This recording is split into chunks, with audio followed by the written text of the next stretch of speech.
चलिए भाई, direct transformation, ठीक है। क्या करना है हमें, डायरेक्टली हमको जीन्स को या जो डिजायर्ड जीन है हम उसको क्या करना चाहते हैं, डायरेक्ट ट्रांसफर करना चाहते हैं। तो उसके लिए कई सारे तरीके जो आपकी बुक में भी दिए हुए हैं। डायरेक्ट में क्या रहता है कि हमारी जीन है, हमें किसी में रखना नहीं है, हमें किसी के अंदर इंसर्ट नहीं करना, हमें डायरेक्ट किसमें, बैक्टीरिया में ही इंसर्ट इसको डायरेक्ट जीन को डालना है, यानी कि साम दाम दंड भेद कुछ भी। तो उसमें आते हैं हमारे फिजिकल, केमिकल या इलेक्ट्रिकल मेथड, ठीक है। फिजिकल, केमिकल या इलेक्ट्रिकल मेथड। फिजिकल मेथड क्या होता है, फिजिकल मेथड होता है जैसे for by the micro injections, ठीक है, बाय माइक्रो इंजेक्शंस या बाय माइक्रो गन, इनके द्वारा। और भी कई सारे मेथड है जैसे कि गोल्ड बम्बार्टमेंट, ठीक है, पार्टिकल बम्बार्टमेंट।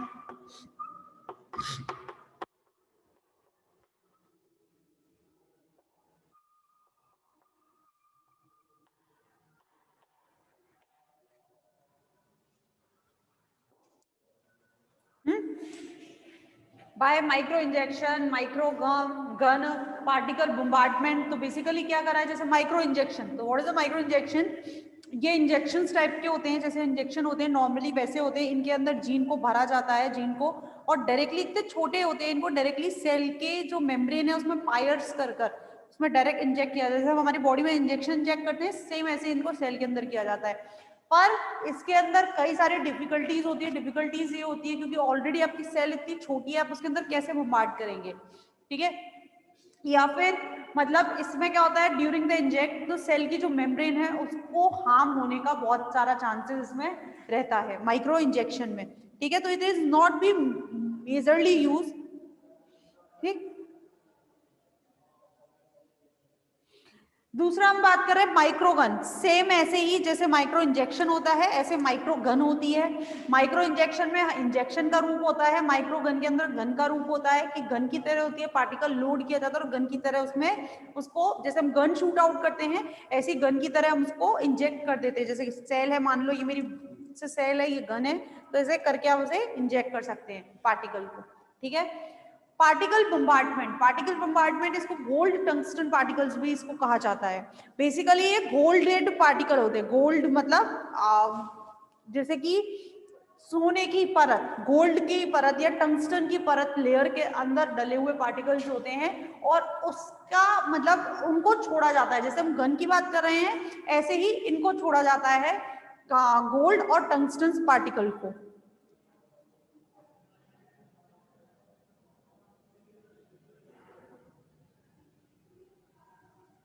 वही पार्टिकल गन है,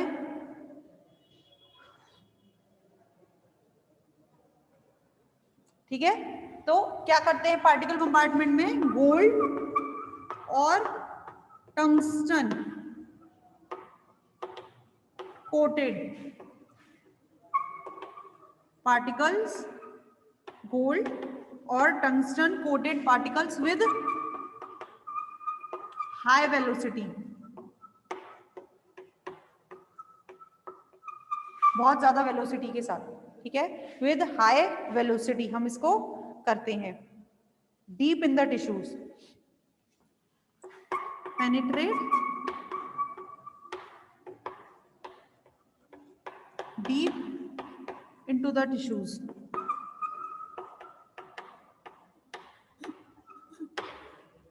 ठीक है, क्लियर। ये होता है पार्टिकल बम्बार्टमेंट। इसके बाद अब बात करते हैं आगे केमिकल मेथड्स की बात करें अगर, what is a chemical method. तो केमिकल मेथड के अंदर जैसे आपकी जैसे लाइपोसोम, ठीक है, फॉर एग्जांपल लाइपोसोम, इसमें PEG, what is a PEG, सबसे ज्यादा यूज होने वाला है ये पॉलीइथाइलिन ग्लाइकॉल, बहुत कॉमनली यूज किया जाता है और बहुत ज्यादा इसके रिजल्ट भी सक्सेसफुल रिजल्ट रहते हैं। ज्यादातर इसी को यूज किया जाता है। क्या किया जाता है, नॉर्मल जीन है या प्लाज्मिड है, और आपका कोई भी, जैसे दो जीन है, अगर आपको इन दोनों को फ्यूज कराना है, ये एक प्रोटोप्लाज्म है, प्रोटोप्लाज्म का जब भी एक्सपेरिमेंट किया जाता है नॉर्मली इसी का यूज किया जाता है, प्रोटोप्लाज्म फर्स्ट और ये प्रोटोप्लाज्म सेकंड, ठीक है। और इन दोनों को किसकी प्रेजेंस में, पॉलीथाइलिन ग्लाइकोल की प्रेजेंस में रख दिया जाता है और दोनों क्या हो जाते हैं, फ्यूज हो जाते हैं, ये ए और ये बी और ये क्या हो जाता है, ए बी, इस तरह से। It is most commonly used और इसको कहते हैं फिजिको केमिकल प्रोसेस। क्या कहते हैं इसको, फिजिको केमिकल प्रोसेस, ठीक है। क्या कहा जाता है इसको, फिजिको केमिकल प्रोसेस। एक प्रोटोप्लाज्म और दूसरा प्रोटोप्लाज्म दोनों को फ्यूज करके बनाया जाता है। अगर मैं इलेक्ट्रिक की बात करूं, electrical, what is the electrical, इसमें क्या रहता है, ड्यू टू द इलेक्ट्रिक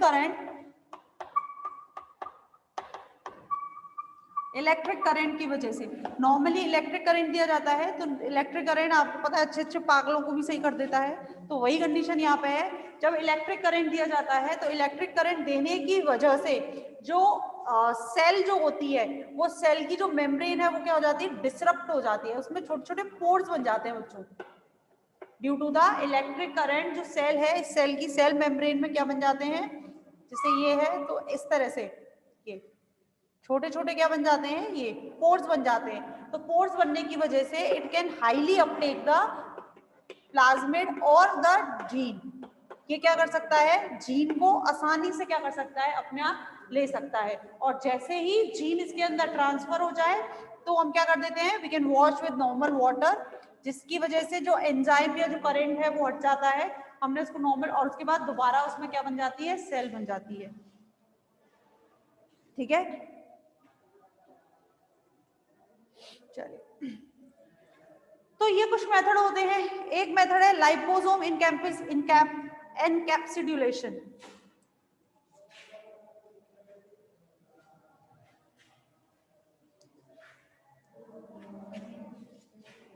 अगला है एक liposome encapsulation. What is the liposome encapsulation?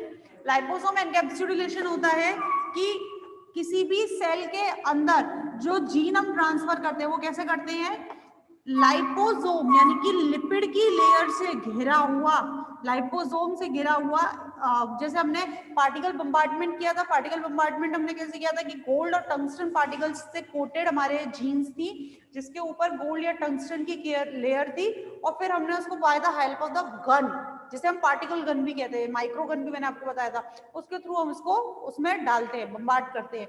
ऐसे ही इसमें भी क्या होता है, पार्टिकल्स होते हैं जो किससे, लाइपोसोम से घिरे हुए रहते हैं, और इनको अंदर सेल के अंदर डाला जाता है, इंजेक्ट किया जाता है। और जो सेल है, जिस सेल के अंदर हम डाल रहे हैं, जिस प्लांट की, मतलब प्लांट की कोई सेल है जिसके अंदर हम डाल रहे हैं, तो उसके पास क्या है, लाइपेज है। लाइपेज एंजाइम क्या होता है, लाइपेज एंजाइम है जो लाइपोसोम का डिग्रेडेशन, लिपिड का डिग्रेडेशन करता है। लाइपेज क्या है, लिपिड का डिग्रेडेशन करता है, यानी कि लाइपोसोम का डिग्रेडेशन करता है, ठीक है। तो वो क्या करेगा, ये जो पार्टिकल है, ये जो जीन है जो लाइपोसोम से घिरी हुई है, इसके ऊपर की जो लाइपोसोम की लेयर है इसको हटा देगा, डिग्रेड कर देगा, और अंदर केवल क्या रह जाएगा, जीन वाला पोर्शन अंदर रह जाएगा। तो ये सब कहने का मतलब है डायरेक्ट मेथड है, जिसमें हमारे 3 है, फिजिकल, केमिकल, इलेक्ट्रिकल। फिजिकल में मैंने आपको बता दिया पार्टिकल बम्बार्डमेंट और माइक्रो इंजेक्शन, ये 2 आपको याद रखने हैं। केमिकल में polyethylene glycol, PG is the most commonly used method for the recombination, तो पीईजी है। और तीसरा आपका इलेक्ट्रिकल, इलेक्ट्रिकल में मैंने बताया इलेक्ट्रोपोरेशन, इसको हम कहते हैं electroporation, with the help of the electric current, जो सेल की जो लेयर होती है उसको क्या कर दिया जाता है, पोर बन जाते हैं इलेक्ट्रिक करंट की वजह से, और पोर बनने की वजह से वो आसानी से मटेरियल को क्या कर सकती है, अपटेक कर लेती है। क्लियर? चलिए, तो यहां पर ये आपका चैप्टर कंप्लीट हो गया।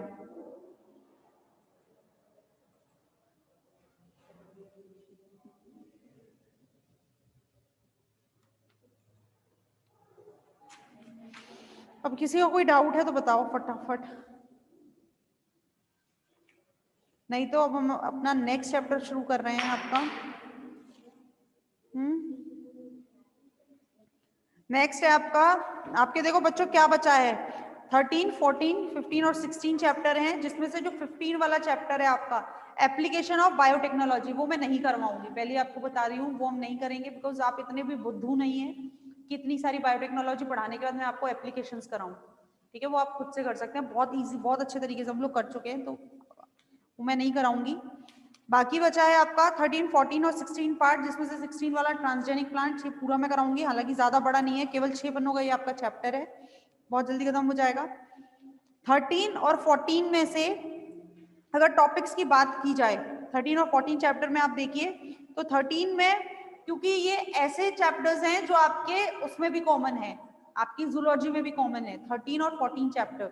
ठीक है, तो इनमें से जो चैप्टर्स आपको मैडम ने नहीं करवाए हैं, जो मुझे कराने हैं, वो मैंने मार्क कर लिए हैं।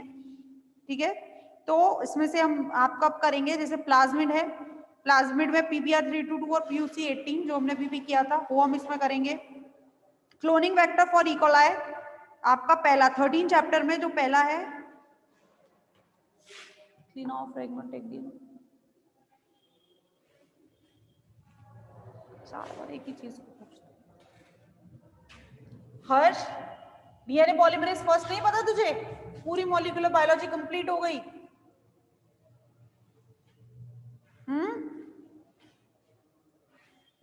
मॉलिक्यूलर बायोलॉजी में करवाया है भाई।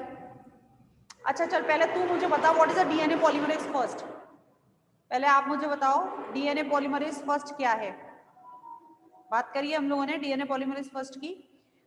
DNA polymerase is an enzyme which is useful in the DNA replication.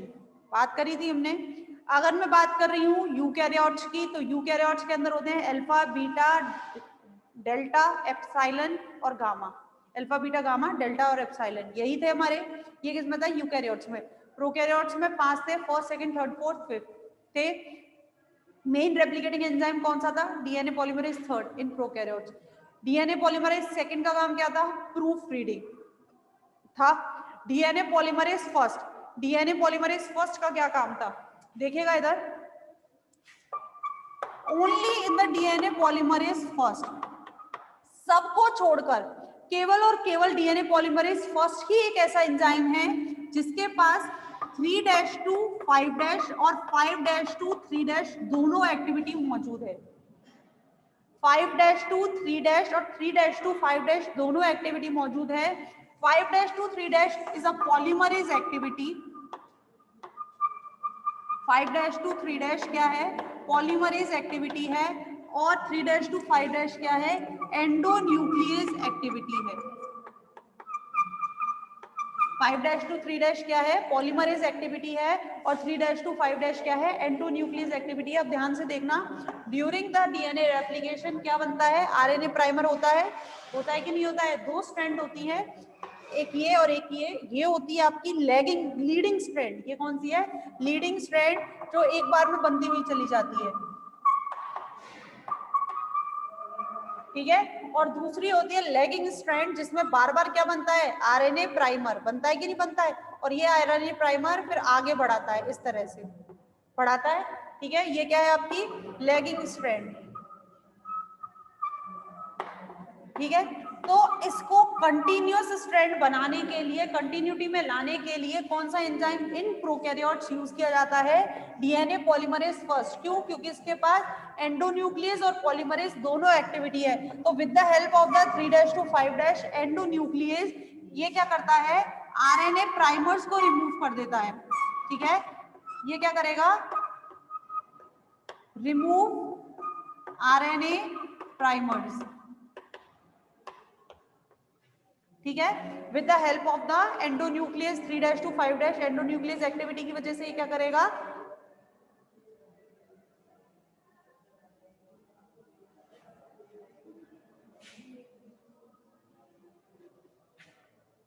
Three dash to 5' endonuclease activity की वजह से ये आरएनए प्राइमर्स को रिमूव कर देगा।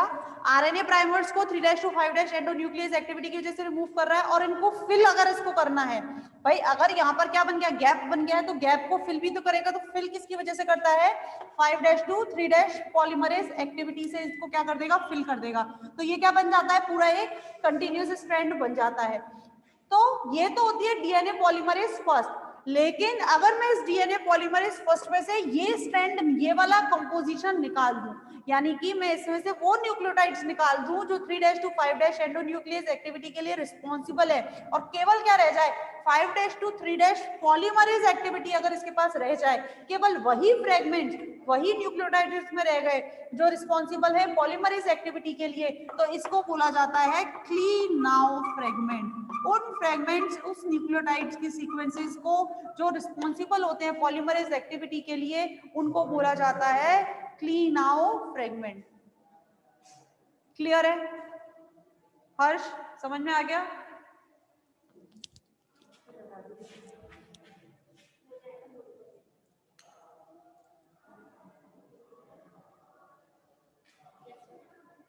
क्लियर? चलिए, और किसी को कोई डाउट है भाई?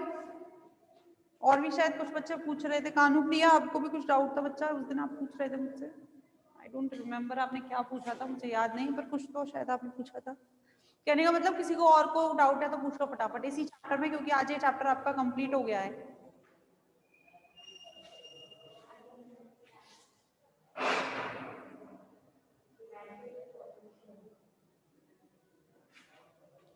मैट्रिक पोटेंशियल, हाँ फिजियोलॉजी में पूछा था आपने।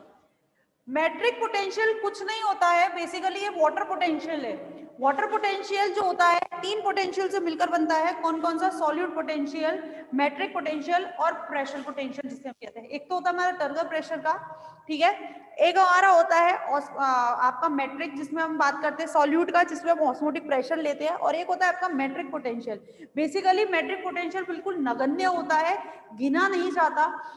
मैट्रिक पोटेंशियल होता है पानी में मौजूद जो थोड़े बहुत कण जो मौजूद होते हैं, जो थोड़े बहुत कण मौजूद हैं, उनकी वजह से जो प्रेशर या जो पोटेंशियल वो मौजूद लगा रहे हैं, उसको कहते हैं मैट्रिक पोटेंशियल। इज नॉट, ये गिना नहीं जाता है इतना ज्यादा, इस वजह से इसको हम नेग्लेक्ट कर देते हैं। कौन सा पोटेंशियल गिना जाता है? सॉल्यूट पोटेंशियल गिना जाता है, प्रेशर पोटेंशियल गिना जाता है। What is the solute potential? Is the osmotic potential, and what is the pressure potential? Is the turgor pressure potential. ठीक है, तो वाटर पोटेंशियल में ये 2 पोटेंशियल गिने जाते हैं। क्लियर? कानुप्रिया समझ में आ गया? ओके, और कोई डाउट पूछो फटाफट। ज्योति आपको भी कोई डाउट था बच्चा? अब यार मैं ऐसे एक नाम लेके नहीं पूछूंगी, क्लियरली जिस जिसको जो डाउट है आप प्लीज पूछते जाइए।